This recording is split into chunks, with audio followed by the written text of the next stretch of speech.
Aleluia, aleluia.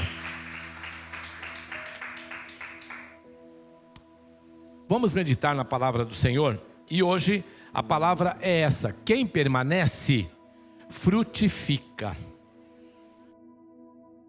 O que Deus mais espera de nós é a nossa permanência.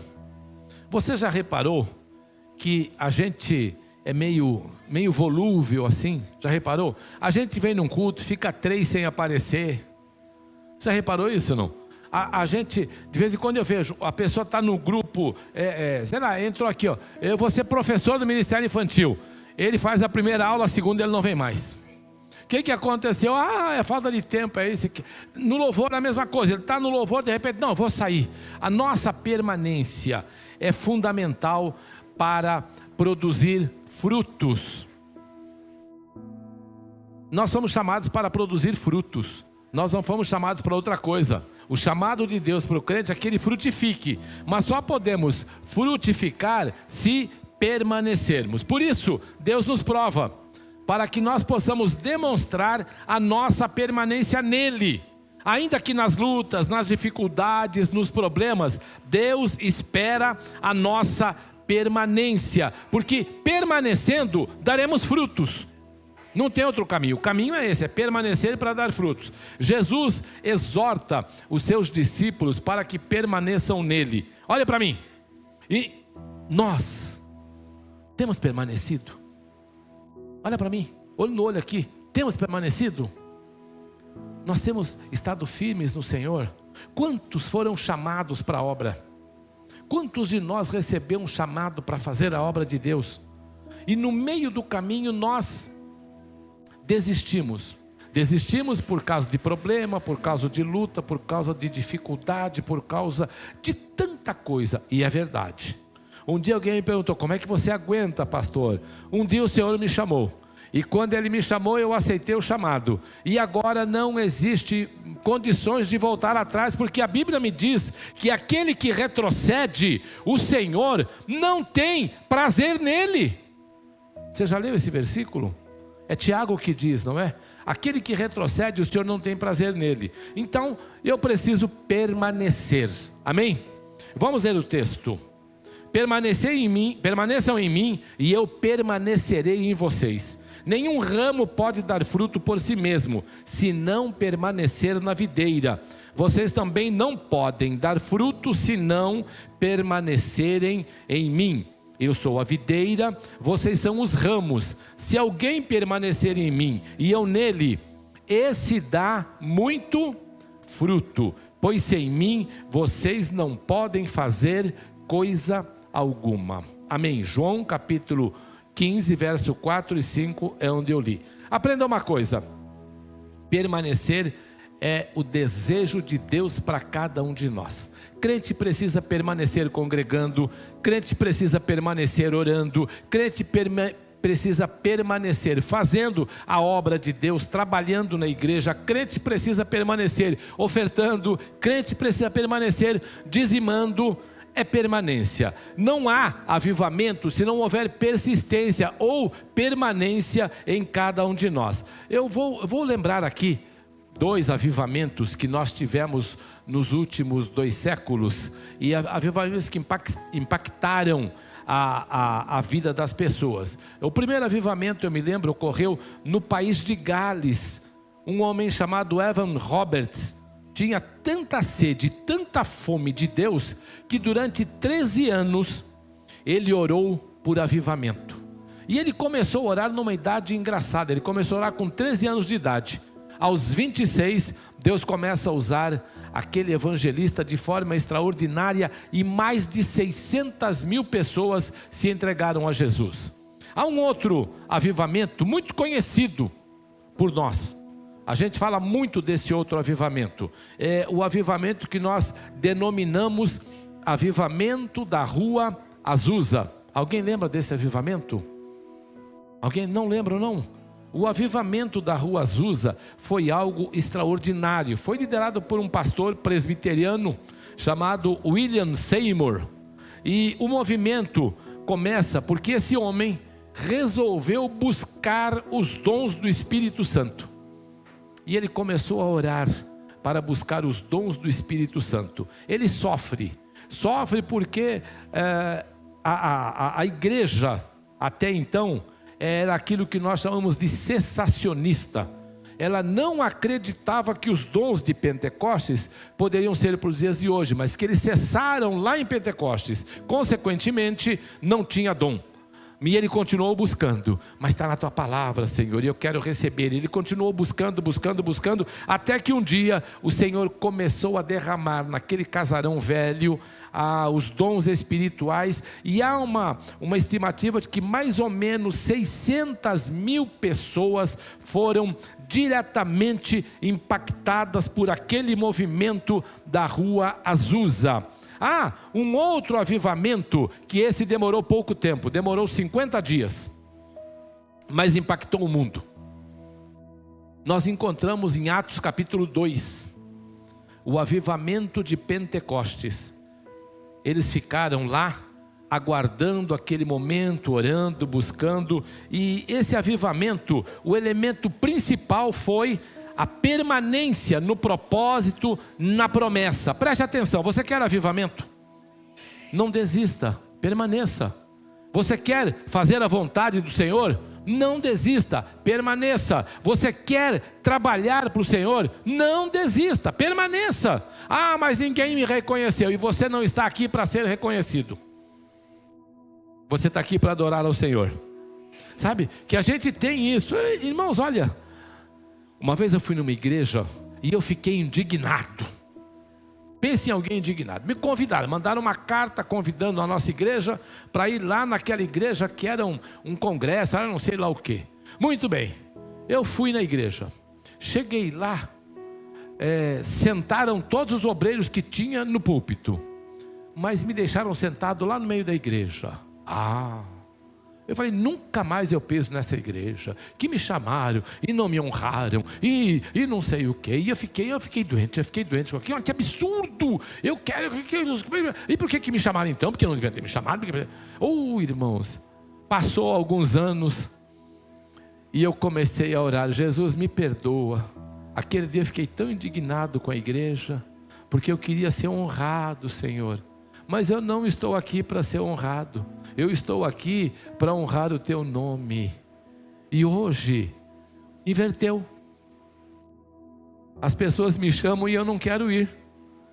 Pastor, vem sentar no púlpito. Não, estou muito bem onde eu estou aqui, deixa eu aqui, fica aqui. Um dia eu fui numa igreja e nós tínhamos um coral, o coral foi cantar lá, e eu fui, e o pastor, venha sentar aqui, pastor. Não, eu estou bem aqui. Aí ele disse assim, o pastor não quer subir aqui no púlpito porque está sem paletó e gravata, né? Eu falei, tem razão, deixa eu aqui no meu cantinho. E eu fiquei lá no meio do povo, e foi uma bênção, porque eu aprendi que pastor tem que ter cheiro de ovelha e não de púlpito. Pastor tem que estar aqui com a ovelha, tem que se vestir como ovelha, sabe? Eu me vestia como clérigo, mas tem que se vestir como ovelha. Vocês não sabem disso não. A camisinha assim, aquele colarinhozinho assim. Os caras me contavam, você é padre? Não, eu sou pastor. Eu sou pastor. Mas e aí? Não, eu sou pastor. Mas como é que está essa camisa? Porque essa camisa é camisa de pastor, não é de padre. O padre roubou de mim, mas a camisa é minha. A camisa é de pastor, não é de padre. Como que é isso? Aí tem que explicar uma história longa. Essa camisa foi criada por um pastor presbiteriano nos Estados Unidos. E esse colarinho representa que eu sou escravo de Cristo. E contar toda a história. Mas a Igreja Católica, após o Concílio Vaticano II, liberou que os padres andassem sem batina. E para facilitar, para que eles fossem identificados, eles passaram a usar a nossa camisa e nós não usamos. Então eu andava como clérigo, porque, irmãos, olha como é que eu estou aqui, feliz da vida, realizado. Sabe por que não? Jesus me libertou. Eu não quero honra, eu não quero púlpito, eu não quero lugar, não quero posição, não quero camisa de clérigo, não quero ser chamado de reverendo, eu quero ser servo. Só isso. Então, não desista do teu chamado, não desista da tua promessa, não desista do propósito que Deus colocou no teu coração, porque está chegando um novo avivamento. Olha, eu não sei quando vai acontecer, mas eu sei uma coisa, quando acontecer eu quero estar lá. Aleluia. Quando acontecer, eu quero estar lá. Jesus, eu não quero ficar fora dele. Quando esse dia chegar, eu quero estar lá. Amém? Agora aprenda, irmãos, uma coisa: não há avivamento sem envio. Olha para mim, você já foi enviado, não sei quantas vezes, mas o Senhor já te enviou. Amém? Atos 1:8 diz assim: mas receberão poder quando o Espírito Santo descer sobre vocês, e serão minhas testemunhas em Jerusalém, em toda a Judéia e Samaria e até os confins da terra. Então aprenda, há avivamento porque há envio. A frutificação da permanência, quando você permanece no Senhor, quando você permanece na presença do Senhor, o fruto dessa permanência é o envio. As pessoas vão olhar para você e dizer: não, é ele que tem que ser enviado. Alguém olhou um dia e falou: olha, pode enviar Paulo, que Paulo está preparado e pronto para isso. Lembram disso? Manda Barnabé junto. Mandaram Paulo e Barnabé. Para quê? Para serem missionários em Antioquia. Mas eles estavam preparados e prontos. Então, a frutificação da permanência é o envio. Quando eu estou frutificando, quando eu permaneço e dou fruto, o meu fruto é o envio. Ou eu vou ser enviado. Alguém me viu. Ele pode fazer, ele pode realizar. Amém? O pastor Carlito Paz usa uma frase muito engraçada que ele diz assim: avivamento não é quando o fogo cai, mas é quando ele se espalha. Avivamento não é apenas quando eu estou aqui no Xarabacaia, o Glória, não, avivamento é quando ele espalha para toda a igreja, quando o fogo se espalha para toda a igreja. E quando eu digo avivamento genuíno, ele não é só fogo, ele produz uma outra coisa: arrependimento. Avivamento que não produz, ou fogo que não produz arrependimento, é complicado. De vez em quando eu encontro pessoas cheias de fogo. É fogo que misericórdia, é fogo que só Jesus. E eu fico assustado com esse fogo, porque eu não vejo arrependimento, sabe? Eu não vejo arrependimento. Então alguém diz assim: isso é fogo de palha. Eu não sei se é fogo de palha, mas a palha às vezes não queima, ela fica assada. E aí eu digo: o que é isso? É palha? Pois é, é um fogo estranho, diferente, difícil, mas que não produziu arrependimento.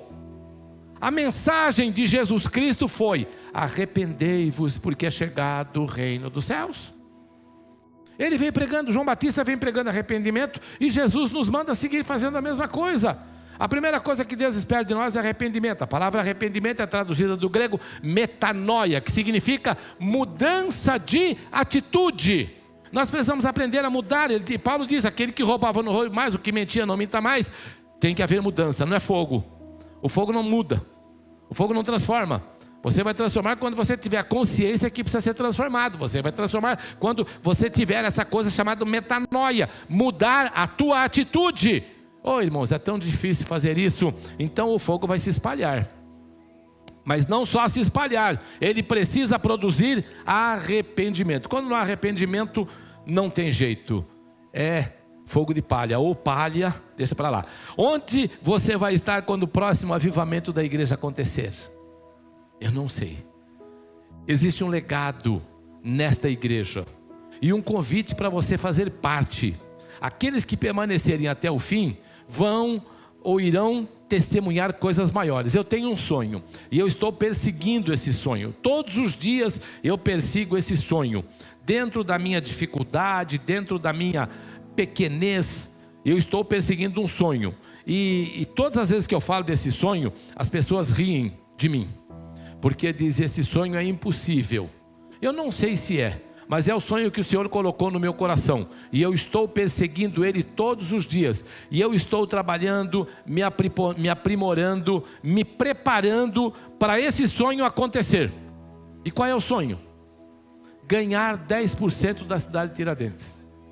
Alguém diz que você não vai ganhar.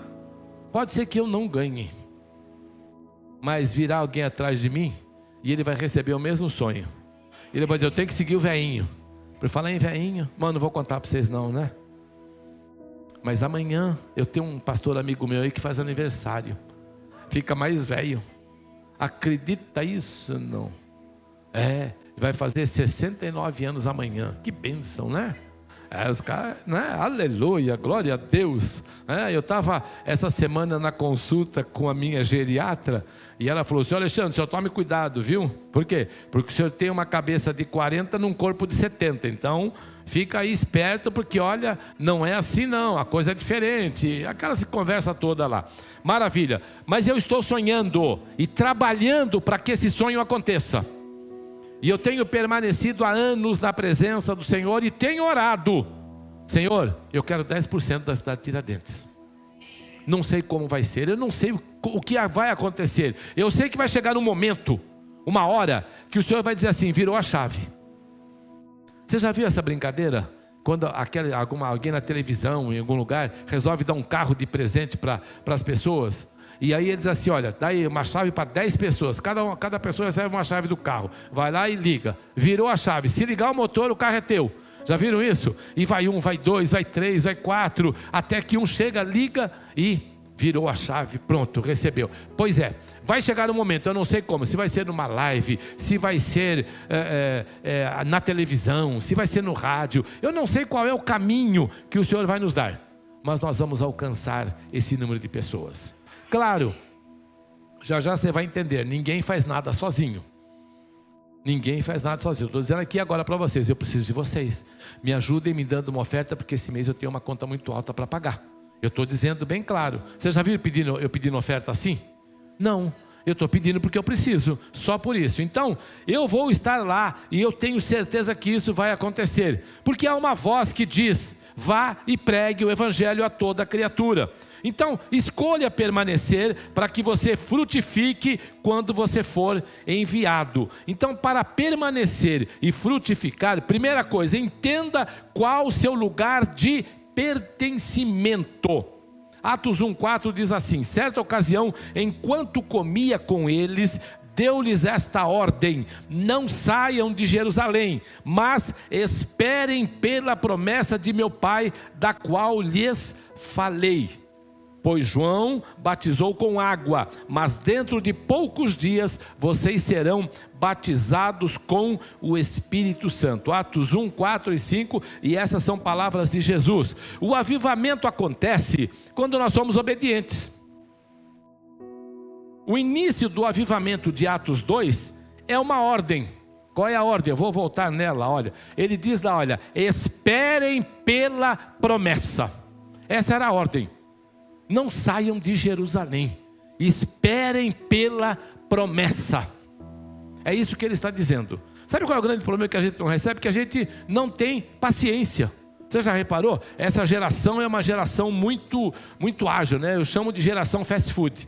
A gente quer a comida pronta, por isso chama-se fast food, comida rápida. A gente quer tudo para ontem, não é? A gente não quer esperar nada, a gente não aguarda nada, a gente quer que as coisas aconteçam o mais rápido possível. Mas é preciso esperar. Fala para o teu irmão: é preciso esperar.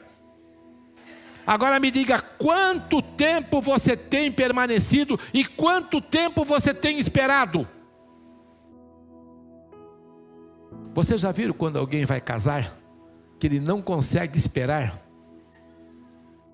Não, é verdade. Você já viu, não? Ele fica assim, ó: vai chegar, é o dia. Quando é que chega? Que dia é? Como é que é? Por quê? Porque há uma coisa, um afã de alcançar, de receber. É a mesma palavra, afã é a mesma palavra em português, viu? Afã de receber, de chegar aquele dia tem que chegar, porque é o dia que eu espero. Não é só isso. Não está aqui. A minha filha, ela faz aniversário dia 23 de maio. É 23? É 26? 26. Eu confundo sempre. 26 de maio, que eu tenho muito filho. Só tenho 5. 26 de maio. Muito bem. Aí, quando é no dia 27 de maio, ela começa a contar. Faltam 364 dias. E assim vai. Quando chega dia 1º de janeiro, ela já está contando. Olha, falta 90 e não sei quantos dias, 100 e não sei quantos dias para o meu aniversário. E quando está faltando, olha, falta 30 dias, no outro dia falta 29. E ela vai contando. E é aquela coisa que ela quer ver o aniversário dela chegar. Ela tem aquele afã, aquele desejo de que isso aconteça, de que chegue logo. Você tem esperado quanto tempo? Quanto tempo você tem permanecido na presença do Senhor? E tem dito para Ele: Senhor, eu tenho que fazer a tua obra, o Senhor me chamou, mas eu tenho que esperar um pouquinho mais, porque está difícil, estou esperando as coisas melhorarem. Teve um que falou para Jesus assim: eu vou enterrar o meu pai, depois eu venho te servir. Lembram disso? Mas o pai daquele homem não estava morto. O que ele estava dizendo era um costume judaico, que o filho mais velho enterrava o pai. Então ele queria voltar para casa, esperar o pai morrer, sabe-se lá quando, para depois seguir Jesus. Por isso Jesus usa uma palavra para ele: deixa os mortos enterrar os mortos, você vem e me segue. Porque era esse o pensamento dele, e era esse o que ele queria. Quanto tempo você tem permanecido esperando? Vai acontecer. Quando o Senhor fizer tal coisa, eu vou servir a Ele. Quando eu resolver a minha vida financeira, eu vou dizimar. Sabe quando é que você resolve a tua vida financeira sem dizimar? Sabe quando é que você resolve? Nunca. Não vai resolver. Mas por que não vai resolver? Porque não vai, você está em desobediência. Não tem jeito. Você transgrediu o propósito, não vai alcançar. Não tem jeito. Mas pastor, não tem jeito, eu não faço milagre. Aliás, eu não faço mesmo, viu? Podem ter certeza disso. Quem faz é Jesus. Quem faz milagres é Jesus. Eu não faço. Eu conheço alguns pastores que fazem, mas eu não faço não. Eu não faço. Quem faz milagres é Jesus, quem cura é Jesus, quem liberta é Jesus, quem transforma é Jesus. A minha função é só pregar, mais nada. Amém? Outra pergunta: você está no lugar que Jesus te mandou estar? Sabe que às vezes nós fugimos, né? O Senhor nos manda: vai para Nínive, e nós dizemos o que para ele? Estou indo para Tarsis. Mas Deus quer te usar aqui, amém? Aprenda, nós não somos um lugar para frequentar, mas nós somos uma família para pertencer. Sabe, eu frequento o clube, eu frequento o shopping, sabe, eu frequento lugares assim. Mas a igreja é uma família para pertencer. Alguém me falou um dia desses de uma forma tão sarcástica: e que família, hein, pastor? Misericórdia. O pior é que é verdade, né? Ou família. É verdade ou não é? A igreja é uma família difícil, ou não é? É. E aí eu perguntei para ele, eu respondi da seguinte maneira: e a tua família é diferente da igreja? Ele falou: não. Eu falei: pois é, família é igual em todo lugar. Você já reparou que família, no Natal, todo Natal a família tem um primo ou um cunhado, aqueles bem mala, que quando a tia ou a avó vem trazendo o pavê do Natal, ele faz aquela pergunta clássica. Lembra da pergunta? É para ver ou é para comer? Coitadinha da tia, ela faz o pavê com tanto prazer, mas um mala se acha engraçadinho e fala: é para ver ou é para comer? Toda família tem isso. Ou não tem? Tem. Toda família passa por essas coisas. Mas aprenda, a igreja não é um lugar para você frequentar. A igreja é uma família para você pertencer. E aprenda uma coisa: existe lugar para você nessa mesa. Amém? Se uma árvore não permanecer no lugar em que foi plantada, ela vai morrer. Por quê? Porque falta raízes. Mas Deus te plantou aqui. Se Deus te plantou nesse lugar, foi para você criar raízes. Aprenda uma coisa: permaneça. Não se deixe levar por qualquer vento. Não se deixe levar por qualquer fogo. Permaneça. Continue na presença do Senhor. Tenha certeza que Deus te colocou aqui para que você dê fruto. Amém? Segunda coisa: viva seu chamado em unidade. Você foi chamado por Deus? Pois é, viva em unidade. Atos 2:1 diz assim: chegando o dia de Pentecostes, o grifo é meu, tá? Estavam todos reunidos num só lugar. Esse é o que diz o texto. Aprenda, não há avivamento sem unidade. Eu falei ontem, eu estava numa reunião com os pastores da igreja, e eu falei: irmãos, eu sonho em trazer de volta um versículo que a gente recitava todo início de culto. Nós passamos anos recitando esse versículo. O versículo era Gênesis 11:6. Alguém lembra? A Raquel ainda lembra. Eis que o povo é um, e todos têm uma mesma língua. E isso é só o começo. Não haverá restrições para tudo o que eles quiserem fazer. Sabe quem disse esse versículo? Foi Deus. Deus olhou lá de cima e o povo estava fazendo a torre de Babel. Então Deus falou, o povo é um, e todos têm uma mesma língua. Isso é só o começo, Deus dizendo. Não tem restrição, eles vão fazer tudo o que eles quiserem fazer. Então Deus fez o quê? Confundiu as línguas. E a torre não saiu. Mas esse versículo permanece e é a mesma coisa. O dia que nós formos um, estivermos na unidade, formos um, falar a mesma língua, tenham certeza de uma coisa: não haverá restrições para tudo o que nós quisermos fazer. Os 10% vão chegar assim, ó. Quando você acordar, fala, quanto tem? Tem 10%. Mas por que que tem? Porque nós alcançamos. E por que que nós alcançamos? Porque o povo é um e fala a mesma língua, pensa do mesmo jeito e caminha da mesma maneira. Amém? Aí vai haver o quê? Avivamento. Vai haver avivamento. Eu li um livro de um pastor, Ed Silvoso, de uma cidade chamada Rosário, aqui na Argentina, bem na divisa com o Brasil, ali em Foz do Iguaçu. E esse pastor, ele usou essa palavra assim: o povo é um, fala a mesma língua. E a mesma língua dele era a oração. Eu vou orar para Deus e eu quero ganhar essa cidade para Jesus. E ele ganhou a cidade através da oração. E eles oravam 3 vezes por dia. A igreja inteira orava 3 vezes por dia. Jesus, salva essa cidade, salva essa cidade. Daqui a pouco começava a chegar gente da cidade na igreja. Começou a entrar um, começou a entrar outro, começou a entrar outro. E ele começou a orar: Jesus, salva essa cidade, salva essa cidade. Um dia eles resolveram orar para Jesus salvar a Câmara Municipal.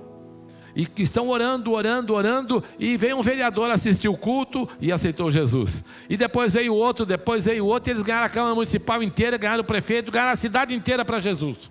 Um avivamento.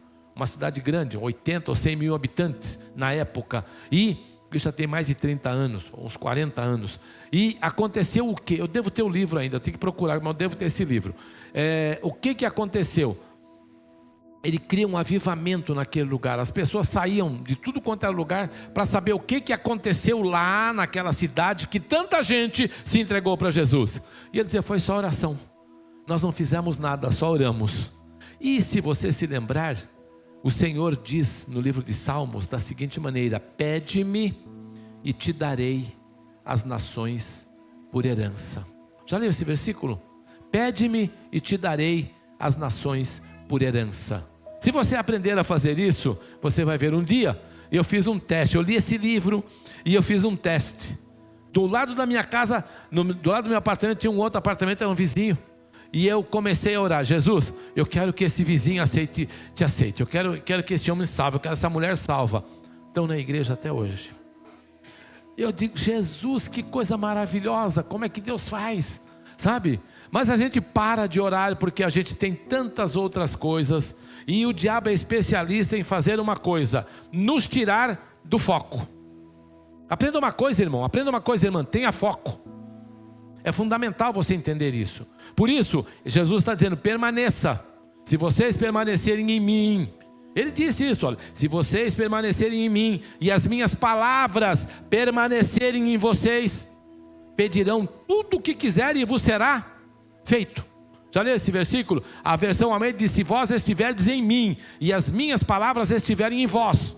Essa diz a versão Almeida. Então aprenda. Tem certas coisas que eu não preciso entender, mas eu preciso viver.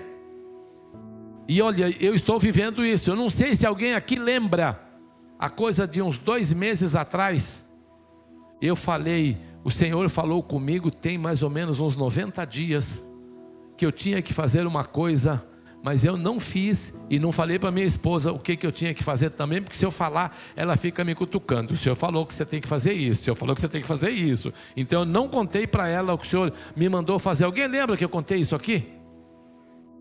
Lembra? Lembra que eu contei? Que era ir no monte 7 semanas, lembram disso? E que Deus ia fazer. Vocês não estão vendo nada diferente, não? Não estão vendo nada diferente? Quando eu falei aquilo, nós devíamos ter no culto umas 40 pessoas no domingo. Lembram disso? Pois é. Quinta-feira no culto tinha 60. Hoje eu não sei quantas tem, mas tem bem mais do que isso. Por quê? Porque é exatamente o que o Senhor mandou fazer, é permanecer no Senhor. Quando você permanece, vai acontecer. Quando você permanece, Deus vai fazer o milagre. Entenda isso. A nossa fé, irmãos, foi construída através de sangue e de sacrifício. Do sangue de Jesus, do sacrifício de Jesus, do sangue dos mártires, do sacrifício dos mártires. Não foi apenas o sangue de Jesus, não. A nossa fé foi construída em cima de todo esse sofrimento, porque, aprenda, ninguém faz nada grande sozinho. Eu vou repetir, ninguém faz nada grande sozinho. Se você está fazendo sozinho, é porque não é grande. Entendeu? Por isso que eu disse que o Senhor te trouxe aqui, te plantou aqui, para você dar fruto. Permaneça. Ninguém faz nada grande sozinho. E eu quero ganhar 10%. Lembrou dos 10%? É grande? É. Eu encontrei um pastor que disse assim: eu estou orando para ganhar a cidade de Tiradentes inteirinha para Jesus. Eu falei, bom, isso aí já é utopia, né? Lembra dessa palavra, utopia, né? Utopia é do livro daquele autor inglês, Thomas More, que ele escreve Utopia. É um livro que ele escreve que era uma ilha chamada Utopia, e naquela ilha tudo era perfeito, tudo era maravilhoso, não tinha nada de errado naquela ilha, tudo era lindo, maravilhoso e perfeito. Por isso chamava-se Utopia. É uma coisa utópica, uma coisa que não vai acontecer nunca, uma coisa que nunca vai ser possível. Se você encontrar uma igreja perfeita, não vai, viu? Não frequente ela não, porque você vai estragar a igreja, porque infelizmente você não é perfeito. Então você vai estragar a igreja. Não tem jeito, irmãos. Nós somos imperfeitos. Ou não? Então, se eu for para lá, eu vou estragar a igreja. Então é melhor não ir. Não tem igreja perfeita, porque essa igreja é composta de quem? Seres humanos. E você conhece algum ser humano perfeito? Não tem. De vez em quando a gente olha assim e diz assim: nossa, aquele pastor é perfeito. Passa 2 horas comigo e você vai ver o que vai acontecer. Sabe? Eu estava aqui um dia desses e aquela coisa, uma confusão que teve lá, fizeram uma porção de coisa errada lá e tinha que refazer, e eu reclamando com as meninas lá aqui na sala dos técnicos ali, era a assistente social, a psicóloga, eu reclamando que fizeram errado. Aí eu falei um palavrão.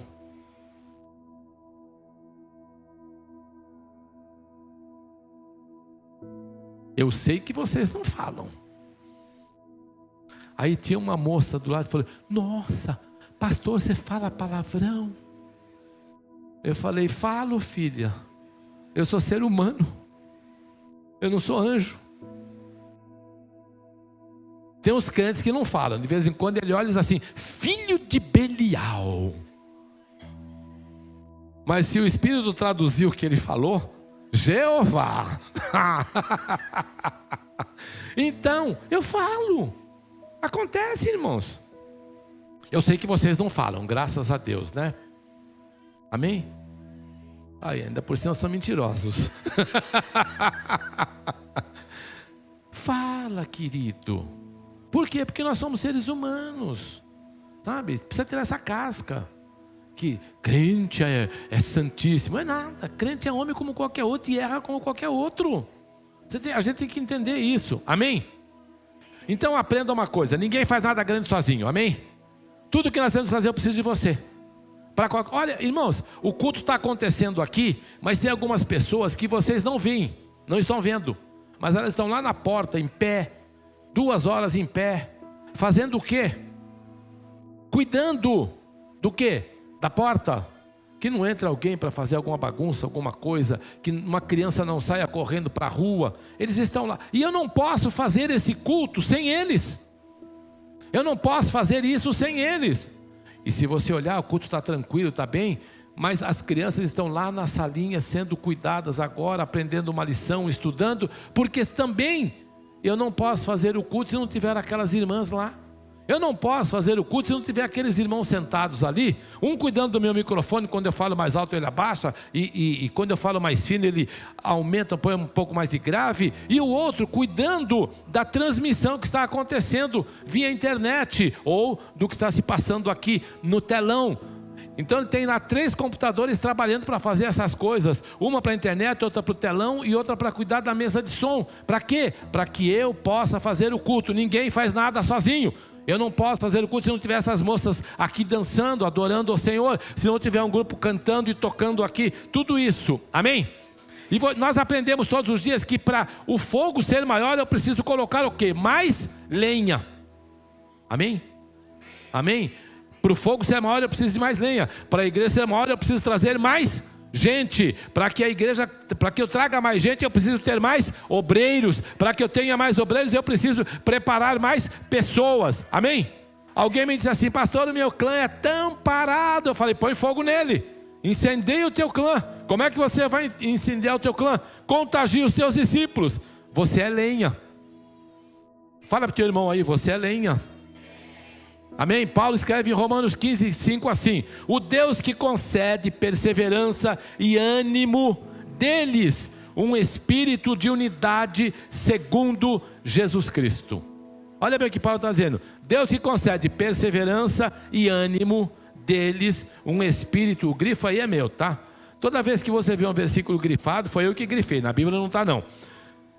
Um espírito de unidade segundo Jesus Cristo, para que com um só coração e uma só boca, vocês glorifiquem a Deus e Pai de nosso Senhor Jesus Cristo. Amém? Então aprenda, precisamos viver em unidade, precisamos ser um, precisamos andar juntos, precisamos entender que somos uma família. Amém? Terceiro ponto: compartilhe as boas novas.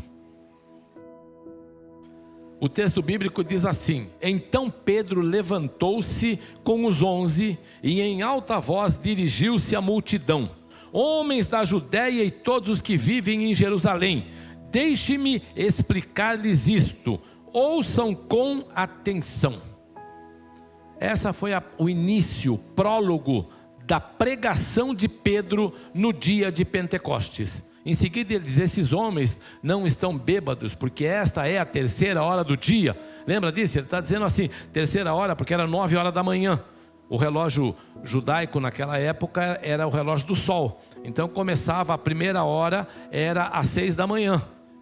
Quando aparecia o primeiro raio do sol, às 6 da manhã. A eles a 1ª hora, a 2ª hora, a 3ª hora, para nós eram 9 horas da manhã.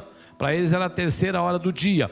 Muito bem, e ele diz para ele nesse momento: olha, esses homens não estão bêbados, não estão embriagados, porque o que está acontecendo com eles foi o que foi profetizado pelo profeta Joel: nos últimos dias derramarei do meu espírito sobre toda a carne, os vossos filhos terão visões, os vossos velhos sonharão sonhos. E aí ele começa a debulhar a palavra, e o resultado dessa pregação foi a conversão de 3.000 pessoas.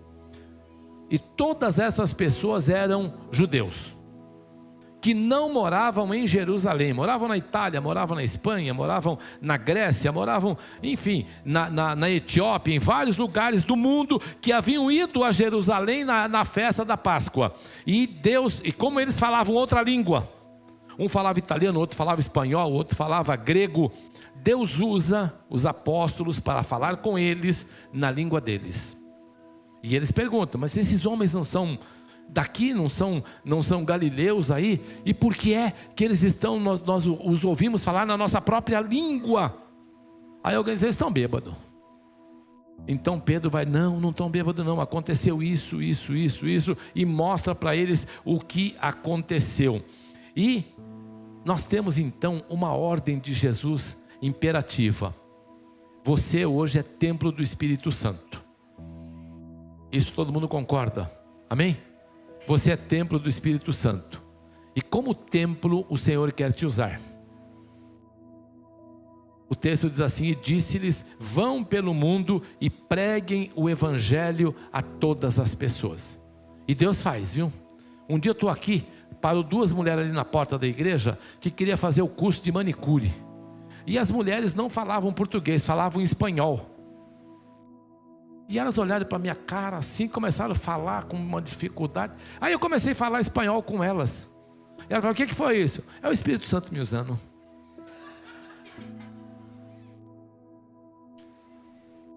¿De qué te ríes? ¿Ah? No te entendí.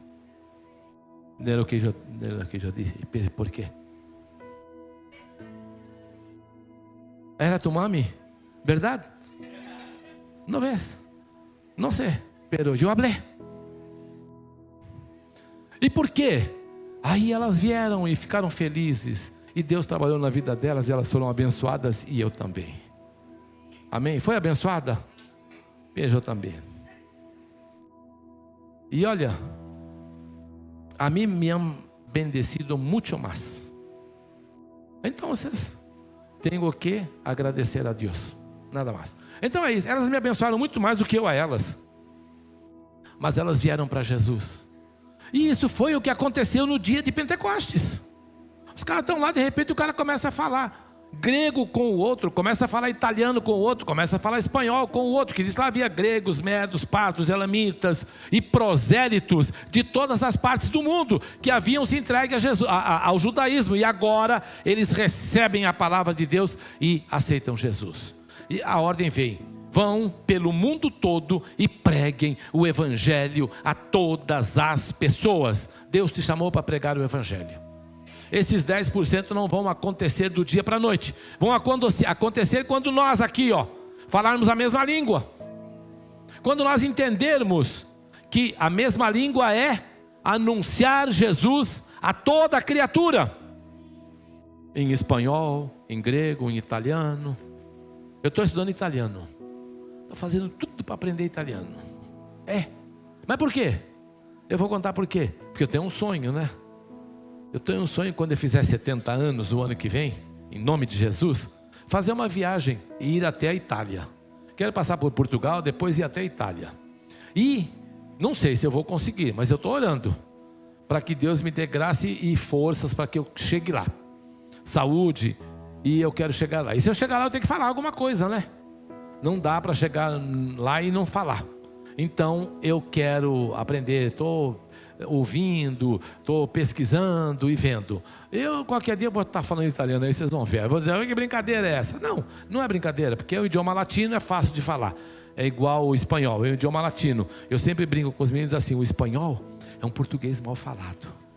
Aí eles brigam comigo e falam: não, é o contrário. Não sei, para mim Então, por quê? Porque assim, a carioca não pode falar nada, você é carioca.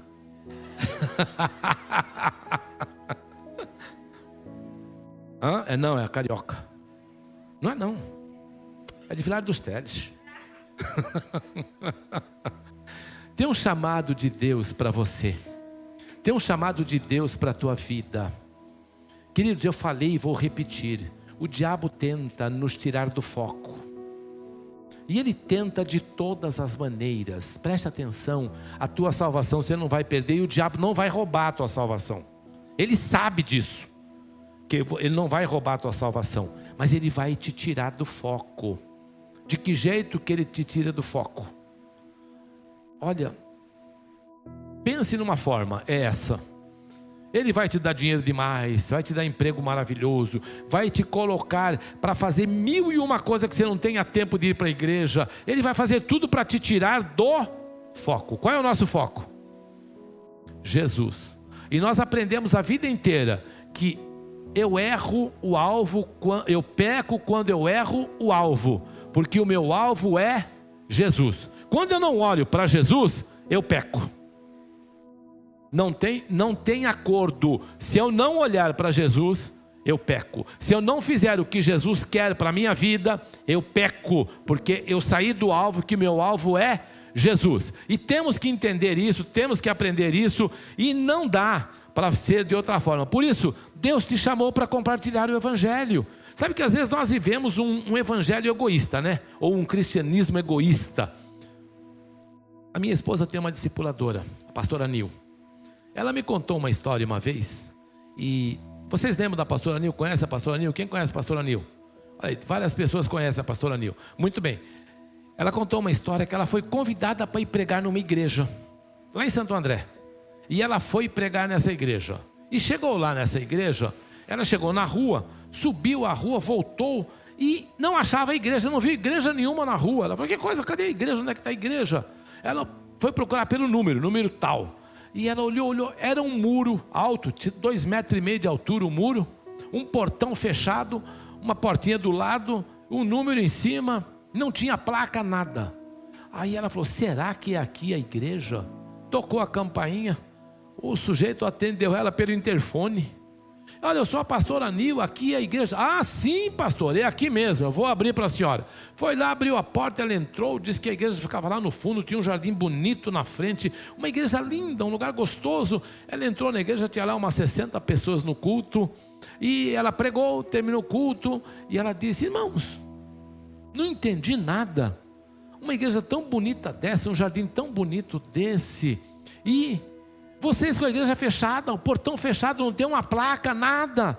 É, pastor, a gente é assim, porque a gente já tem aqui, olha, o número suficiente de membros. Se aumentar muito, o pastor não consegue cuidar. Então, para nós, tá bom desse jeito.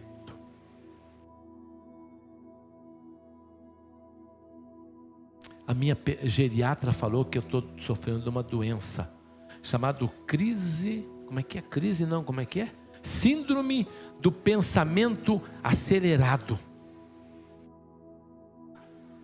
Eu falei, essa mulher é doida, eu não tenho isso. Eu não tenho pensamento acelerado. Aliás, eu acho que eu sou até lento demais. Não é? Eu sou lento demais. Aí eu fico imaginando uma igreja dessa. Jesus, deixa o portão fechado que já está bom, já tem o suficiente de gente aqui. Como é que deve ser o gemido do Espírito Santo? Sabe, a ordem é essa, vão pelo mundo e preguem o evangelho a todas as pessoas. Você não precisa falar, prega com a tua vida. Se precisar você fala, mas as pessoas vão ver a tua vida. Porque o meu vizinho que não é crente, ele não lê a Bíblia, ele lê a minha vida. Eu tenho um que desde o primeiro dia que eu mudei para o prédio, ele me chama de pastor. Eu não sei nem o nome dele. E ele me chama com respeito, e eu racho o bico, né? E ele diz assim, ô pastor, bom dia, tudo bem com você? Tudo, querido, maravilha, estamos juntos. E eu não entendo aquilo, sabe? Ele mora no apartamento em cima do meu. E ele me trata com respeito desde o primeiro dia que eu mudei para o prédio. Aliás, no edifício, lá naquele prédio, ele foi o primeiro a mudar e eu fui o segundo. Ele mudou antes de mim. Quando ele mudou, a gente estava colocando piso no apartamento. E até hoje ele me chama de pastor e eu não sei porquê. Mas ele cismou que eu sou pastor e me chama de pastor. Maravilha. Você foi chamado para pregar. Você foi chamado para testificar do amor de Deus. Com a tua vida, com os teus atos, com a tua maneira de andar, com a tua maneira de ser. E se for preciso, pregue também. Fale que Jesus te ama, eu também. Enfim, olha, por onde você passar, leve avivamento. Sabe? Aprenda uma coisa. Nós queremos fazer dessa igreja uma plataforma de envio. Nós recebemos, cuidamos e compartilhamos. Antigamente a gente ganhava, treinava e ganhava, como é que era? Ganhar, e enviava, né? Ganhava, consolidava e enviava. Era isso, né? Eu não me lembro. Mas eu quero dizer, vamos fazer assim, olha, nós recebemos, cuidamos e compartilhamos. A palavra é para isso, eu recebo, eu cuido, mas eu tenho que compartilhar, eu tenho que dizer o que Jesus fez por mim. Eu me lembro de Filipe, sentado na beira do caminho, estava um dia quente, no mínimo, ele arrumou uma sombrinha, sentou lá e passou um carro lá, uma diligência, uma carroça, uma charrete, eu não sei qual era o veículo, passa lá, sei que a tração era animal, passa e o Espírito Santo diz para Filipe uma palavra tremenda: segue esse carro. Já leram isso, não? E Filipe se levanta e vai atrás do carro e vai correndo, e o homem está lendo a Bíblia, ele está com o livro aberto. E aí Filipe não tem o que fazer, olha para ele e fala: você está entendendo o que você está lendo? O homem falou: olha, eu estou lendo, mas eu não entendi ainda, porque eu não sei se ele está falando dele ou de outra pessoa. O que você está lendo? Olha, ele está dizendo: foi levado como ovelha ao matadouro. Já leram esse texto, não? Está aí no livro de Atos, acho que é capítulo 5, né? Eu não me lembro, mas deve ser por aí. Foi levado como ovelha ao matadouro. E ele diz: ele está falando de Jesus. Jesus, quem é Jesus? E aí, sobe aqui, entra aqui, vamos conversar. E eles vão conversando e termina com aquele homem recebendo Jesus. Diz que aquele homem era um etíope, o mordomo-mor da rainha dos etíopes. Ele foi para a Etiópia, ele veio de lá, tem muitos judeus etíopes, eles vieram de lá, ele veio de lá para adorar em Jerusalém e volta levando Jesus no coração. É batizado por Filipe e volta levando Jesus no coração. Por onde nós fomos, nós temos que aprender isso. Amém? Olha, os nossos clãs estão sendo treinados agora para fazer casa de paz.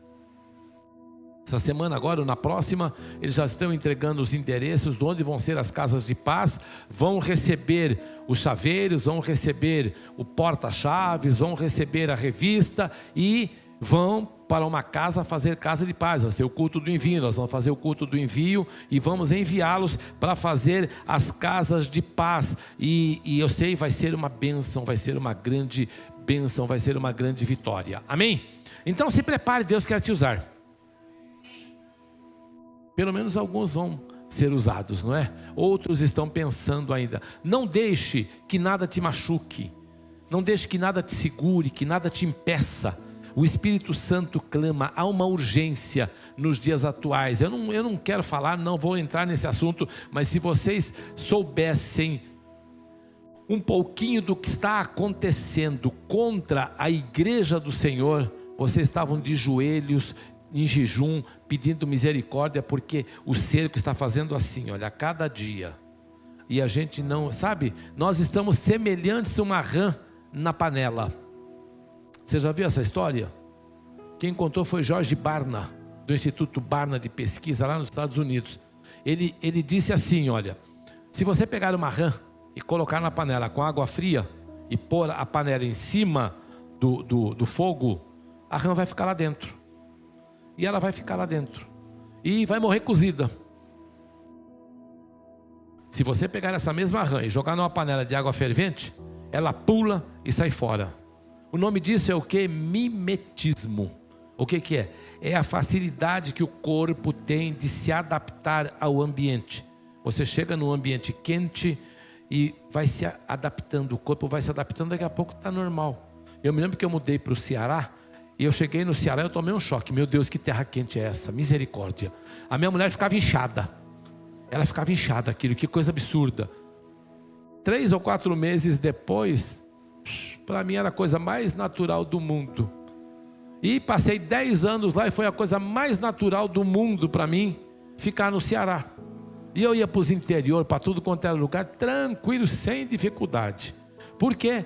Porque o corpo vai se adaptando ao ambiente, ao meio. Isso é mimetismo. A rã na panela morre cozida. Nós estamos assim, a coisa está apertando, apertando, e a igreja não está sentindo. É hora de acordar. É hora de despertar. Eu falei que é a conclusão, mas eu vou continuar mais um pouquinho, tá? Me fala uma coisa, que legado você quer deixar? Sabe o que é legado, né? O que é que você quer deixar? Eu tenho um sonho. E eu quero deixar, eu quero ser conhecido por alguém que lutou para ganhar 10% desse bairro para Jesus. Coloque-se diante de Deus, ore, posicione-se, arrependa-se por não haver se posicionado até agora. Sabe, tem muita gente que voltou, retrocedeu, eu já citei, vou citar de novo. O escritor de Hebreus diz: aquele que retrocede, o Senhor não tem prazer nele. A tradução é minha, tá? Eu estou usando as minhas palavras, tá? Então ele diz: aquele que retrocede, o Senhor não tem prazer nele. Ele diz assim: a minha alma não tem prazer nele. Quando você retrocede, quando você volta atrás, Deus não tem prazer. Então receba essa palavra, permita que Deus te use, abra o teu coração, seja um instrumento nas mãos de Deus. Sabe, quando a gente fala de instrumento nas mãos de Deus, confunde muito, né? Ah, mas então tem que ser um vaso? Não, não precisa ser um vaso, meu irmão. Deixa Deus te usar no que você pode fazer. Eu aprendi a duras penas que Deus usa o que nós temos nas mãos. Deus usa o homem na capacidade dele. Ele diz a Moisés: o que é que você tem na mão, Moisés? Eu tenho uma vara, joga no chão, virou uma cobra. É com isso aí que você vai libertar o Egito. Ah, mas com uma cobra, pega ela, pegou, virou uma vara de novo, pronto, é isso aí. É com isso que você liberta o Egito. Vocês lembram o que é que Moisés conseguiu fazer com aquela vara? Porque era o que ele tinha nas mãos. Jesus alimentou uma multidão, com o quê? Com o que um menino ofereceu. E o que o menino ofereceu? Alguém lembra? 5 pães e 2 peixinhos. Mas foi o suficiente para alimentar. Deus usa o que você tem na mão. Qual é a tua capacidade? Qual é o teu chamado? Qual é o teu dom? Seja ele natural, seja ele espiritual. Deus vai usar naquilo que você tem, na tua capacidade, dentro daquilo que você é capaz de fazer. Sabe que às vezes nós queremos fazer coisas que não é para nós. Eu aprendi também isso. Sabe, eu estava comentando hoje na reunião de pastores: irmãos, tem um pastor ali que a igreja dele tem 10 mil membros. Eu não sonho em chegar ao tamanho desse. Não sei, Deus sabe. Como assim? Não adianta. Hoje virou uma moda, tem uma moda maravilhosa, uma moda linda nas igrejas. Eu fico assim assustado de ver, que é o seguinte: o sujeito vai nos congressos, vai por aí e tal, volta empolgado, né? Aí ele chega, pinta a igreja de preto e troca o nome da igreja, põe o nome em inglês. Já reparou, não? Aí eu perguntei, um dia eu encontrei uma irmãzinha, falei: que igreja você congrega, irmão? Naquela igreja ali, chuchu. Não, é church. Mas ele achou que trocar o nome, pôr o nome em inglês e pintar a igreja de preto, resolveu o problema dele. Não resolveu. Não é de fora para dentro que você se transforma, é de dentro para fora. Tem que mudar daqui, tem que mudar de dentro. É de dentro que Deus vai operar, é de dentro que Deus vai agir. É essa mudança, é permanecer no Senhor, na luta, na prova, continuar caminhando, continuar andando, continuar fazendo a vontade de Deus, continuar temendo ao Senhor, continuar temente a Deus, continuar obedecendo a sua palavra. Sem religiosidade, irmãos. Tira a religião do meio do negócio. Sabe que religião não salva, religião leva para o inferno. Aprenda isso, religião leva para o inferno. A minha vida inteira as pessoas me encontravam na rua, uma Bíblia desse tamanho, paletó e gravata, e me perguntam: o senhor é crente, moço? Não, eu sou batista. Isso é religião. Isso é religião. E religião não salva, não leva para o céu. Quem leva para o céu é Jesus. Tira a religião do teu coração. Comece a entender o que Jesus, como Jesus entendia. Os religiosos levaram uma mulher nua, jogaram na frente de Jesus e disseram para ele: está vendo essa mulher nua aqui? Foi pega no próprio ato de adultério. E a lei diz o quê? Apedreja. E Jesus falou: é verdade. É isso mesmo que a lei diz. Tem que apedrejar. E você diz o quê? Eu digo o seguinte: aquele que dentre vocês não tiver, dizem os estudiosos da Bíblia, que o que Jesus falou foi: aquele que dentre vocês não tiver esse pecado, atire a primeira pedra. E se abaixou lá e ficou brincando na terra. O que aconteceu? Um a um foram embora. E Jesus se levantou e perguntou para a mulher: e aí, mulher? Cadê os teus acusadores? Nenhum deles ficou, foram todos embora. E Jesus disse o que para a mulher? Nem eu também te condeno. Vai e não cometa mais esse pecado. Há uma tradição que diz: não peques mais. É mentira, irmão. Não dá. Jesus nunca ia falar isso para um homem, para o ser humano. Jesus nunca ia falar para o ser humano: não peques mais. Por quê? Porque se tem alguém que conhece o nosso coração, é Jesus. E ele sabe que o nosso coração é pecaminoso. Então ele disse para a mulher: não cometa mais esse pecado. E ela foi embora, sem religião. A religião mandou apedrejar, e Jesus perdoou. Você tem perdoado? Tem liberado perdão? Amém? Olha, deixa Deus te usar. Veja o que o Senhor fala para a igreja de Éfeso. Ele diz assim: contra você, porém, tenho isso: você abandonou o seu primeiro amor. Apocalipse 2:4. Você já se perguntou o que é que essa igreja abandonou? Talvez você diga, pastor, é redundância, é o primeiro amor. E o que é o primeiro amor? Olha, se você ler, abrir a tua Bíblia aí em Apocalipse capítulo 2, no versículo 2, eu não coloquei aí, no versículo 2, ele diz assim para a igreja de Éfeso: conheço as tuas obras, o seu trabalho árduo e a sua perseverança. Sei que você não pode tolerar homens maus, que pôs à prova os que se dizem ser apóstolo, mas não o são, e descobriu aqueles que eram impostores. No 3 ele diz: você tem perseverado e suportado sofrimentos por causa do meu nome e não tem desfalecidos. Olha o que ele está falando. Ele está falando que aquela igreja era zelosa. O próprio Espírito testificava desse zelo, testificava do sofrimento, e também que a igreja não havia desfalecido. Então, o que ela deixou como primeiro amor? O amor às almas perdidas.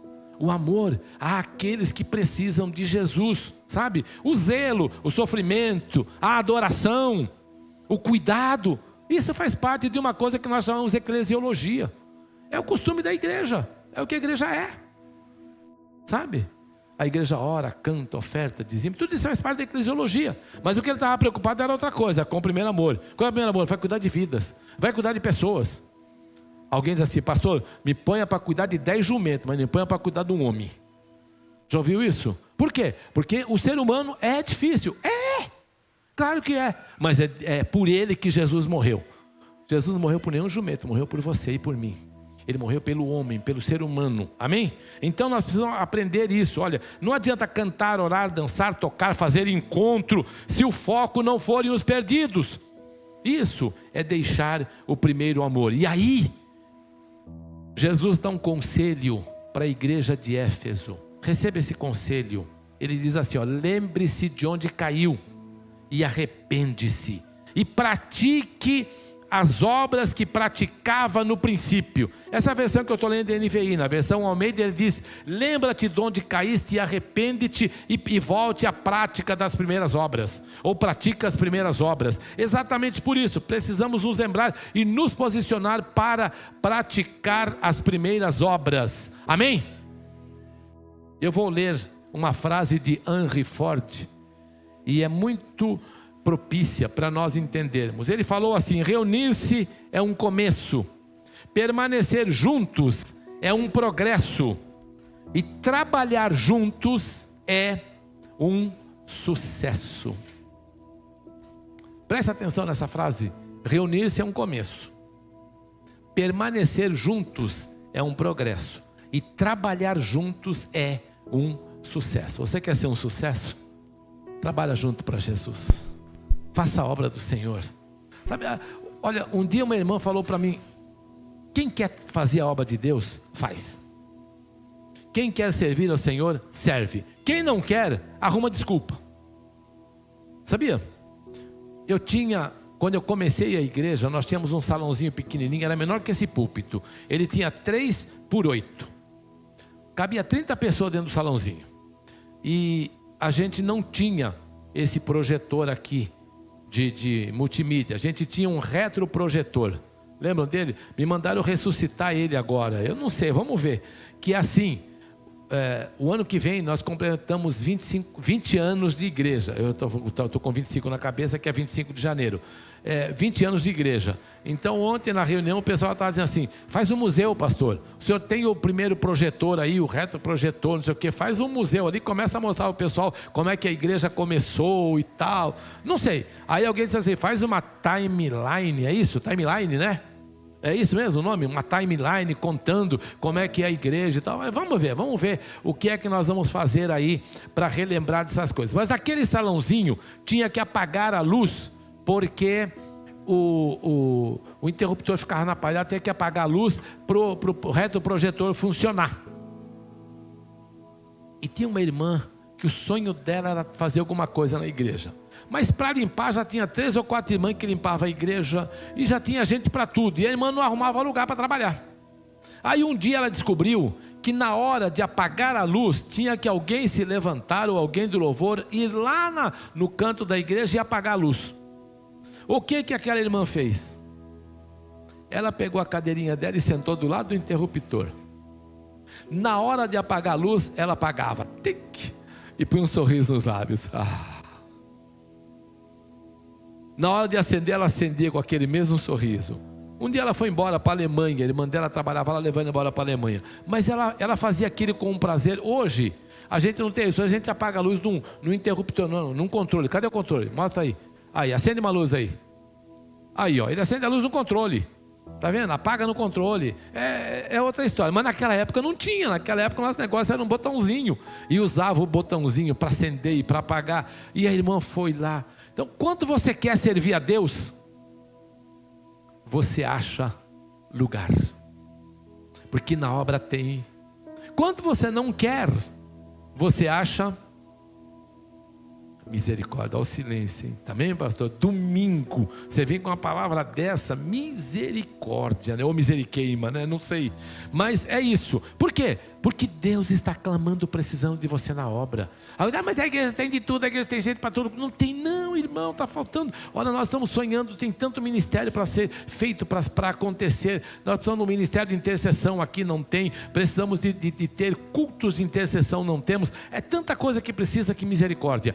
Porque eu estou dizendo que nós estamos trabalhando para chegar nos 10%. Está entendendo? Mas ninguém começa nos 10% fazendo assim, ó, 10%. Não. Você começa com 1%. Para chegar onde é preciso. Deus está te chamando. Amém? Vamos ficar em pé.